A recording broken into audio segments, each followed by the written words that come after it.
Oke, baik. Halo semuanya. Assalamualaikum warahmatullahi wabarakatuh.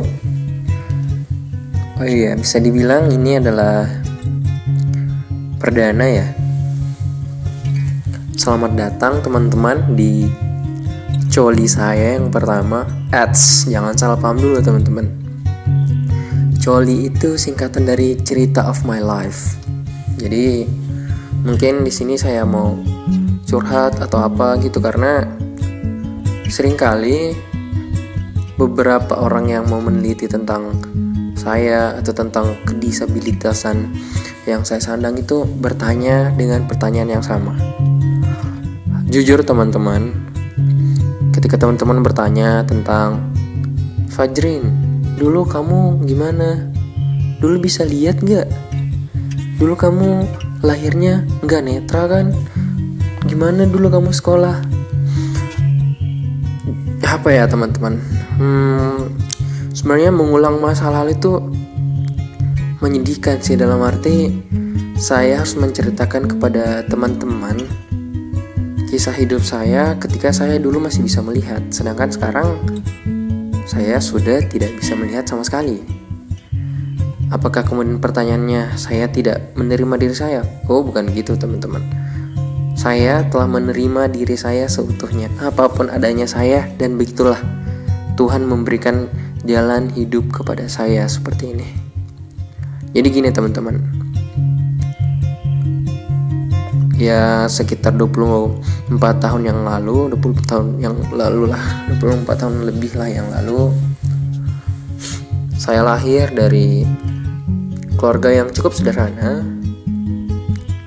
Kala itu saya lahir di dalam keadaan yang non disabilitas. Oh ya, di sini saya mau bilang untuk teman-teman yang merasa fisiknya sempurna, jangan bilang normal ya, karena kami juga normal kok. Oke, lanjut. Saya lahir, saya pun bersekolah seperti yang lain. Dan waktu itu kan saya di kampung teman-teman, jadi untuk TK tuh tidak diwajibkan. Jadi mungkin umur sekitar 6 tahun lebih mungkin ya, saya sudah SD. Singkat cerita, saya sekolah SD, pernah juga sekolah di MIS, Madrasah Ibtidaiyah, terus balik lagi ke SD di kampung saya di sana di Kolaka Utara, tepatnya di Desa Ngapa. Dulu Madrasah Ibtidaiyah saya di SD atau MIS, di Madrasah Ibtidaiyah Sanawi, MIS Madrasah Ibtidaiyah di Desa Lapai dulu masih desa, sekarang udah kelurahan kalau nggak salah. Oke. Alhamdulillah teman-teman, saya prestasinya tuh dari kelas 1 sampai kelas 3 SD itu alhamdulillah selalu baik lah, selalu berada di urutan 3 besar lah bisa dibilang. Di 2003 itu saya mulai merasakan keanehan pada mata saya. Sedikit demi sedikit penglihatan mulai tidak jelas. Dulu kan masih pakai kapur ya teman-teman, jadi saya lihatnya tulisan kapur putih di papan tulis hitam itu kayak kayak nyampur gitu teman-teman, gak jelas. Sampai waktu itu saya masih ingat teman saya bilang, loh kok ranking 1 gak bisa baca? Saya pun bilang, bukannya saya gak bisa baca, tapi saya gak lihat. Oke. Dan seingat saya pada waktu itu, soalnya ini udah lama teman-teman, udah sekitar 17 tahun yang lalu, jadi saya jadi tunanetra Sweet Seventeen nih. Ternyata guru saya tuh ke rumah kayaknya, ngobrol sama orang tua saya, kenapa Fajrin di sekolah kayak gini. Lama-lama saya juga pernah tuh disuruh ngaji malam-malam sampai saya nangis, karena saya bukan gak bisa baca teman-teman, saya udah gak bisa lihat tulisannya, udah gak jelas. Ya sedih sih kalau ingat masa-masa itu.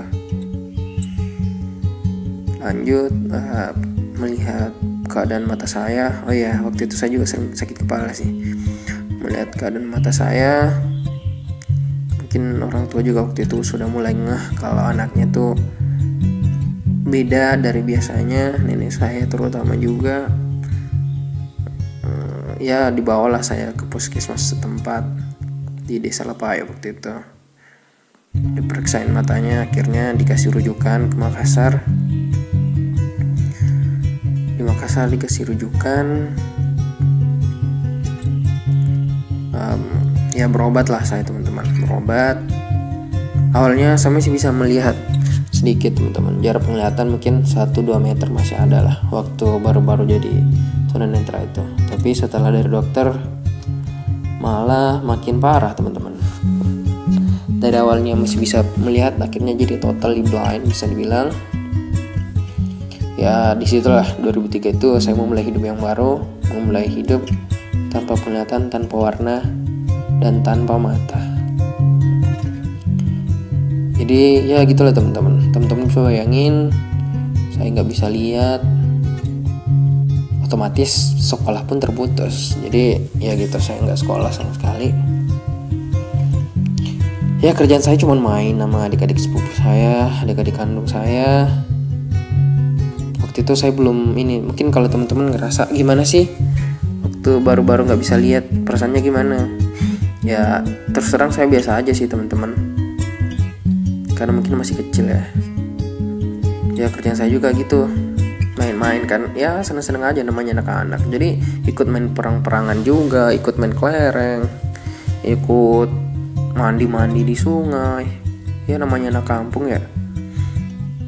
Ya segala macem lah. Dan ya teman-teman karena mungkin masih kecil, mereka nggak ada pembedaan ke saya, biasa aja.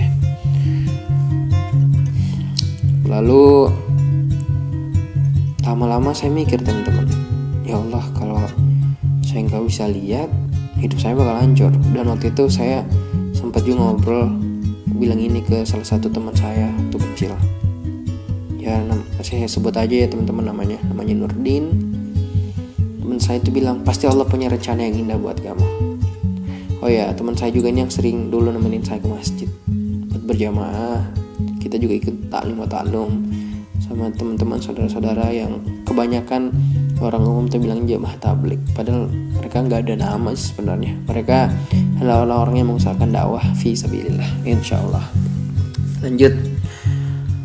Ya begitulah teman-teman kasaran saya. Lama-lama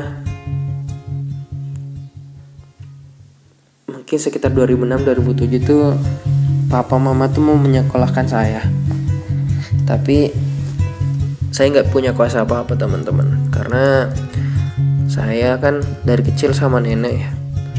Jadi bisa dibilang hidup saya tuh waktu itu ya nenek yang punya kuasa, nenek yang lebih tahu lah apa yang baik untuk cucunya yang nggak bisa lihat.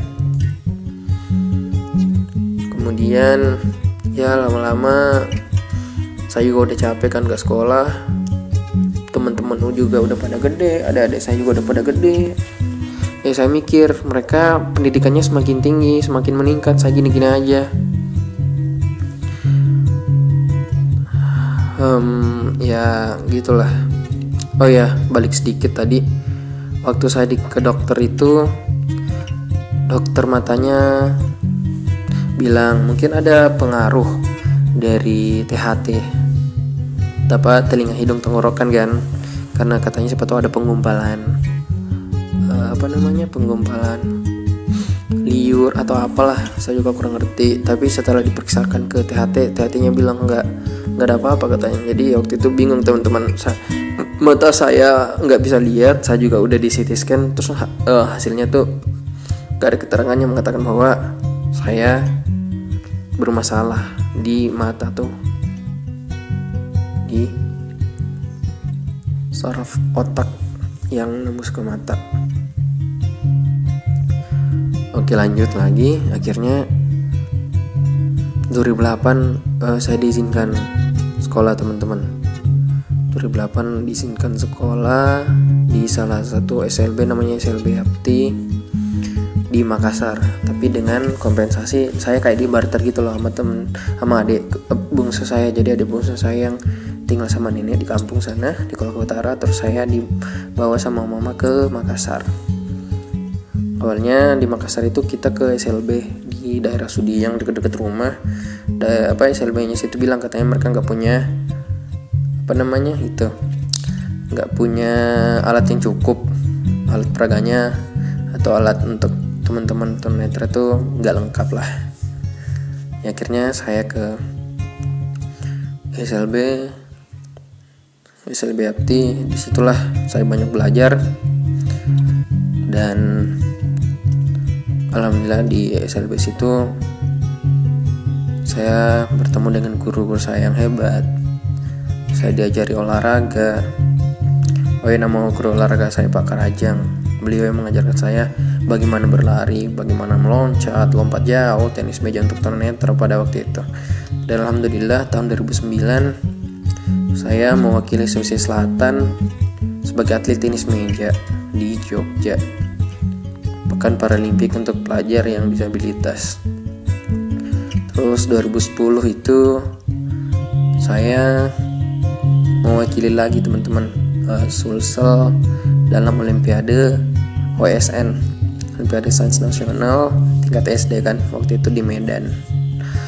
Pernah juga ikut Pekan Paralimpik daerah untuk teman-teman disabilitas itu di daerah Pangkep. Alhamdulillah di situ juga saya dapat juara 2 dan juara 3 kalau nggak salah.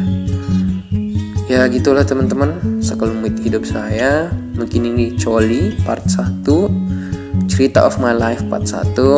Dan di 2011 saya lulus SD. Ya, saya SD-nya cuman 2 tahun lebih lah teman-teman di SLB itu. Bagaimana kelanjutan kisah saya? Ikuti terus channel ini, dan semoga orang yang banyak bertanya tentang hidup saya bisa tahu tuh kayak gimana perjalanan hidup saya kalau dengerin atau ngeklik link YouTube channel atau podcast ini. Makasih teman-teman. Saya mau bilang bahwa tetaplah berbahagia. Jangan pedulikan keterbatasan kita semua. Jadikanlah keterbatasan kita sebagai jalan untuk kita mengetahui kelebihan kita yang lain. Karena keterbatasan tidak membatasi kita untuk dikatakan pantas. Terima kasih, saya Fajrin Syam. Untuk bahagia selalu di hati.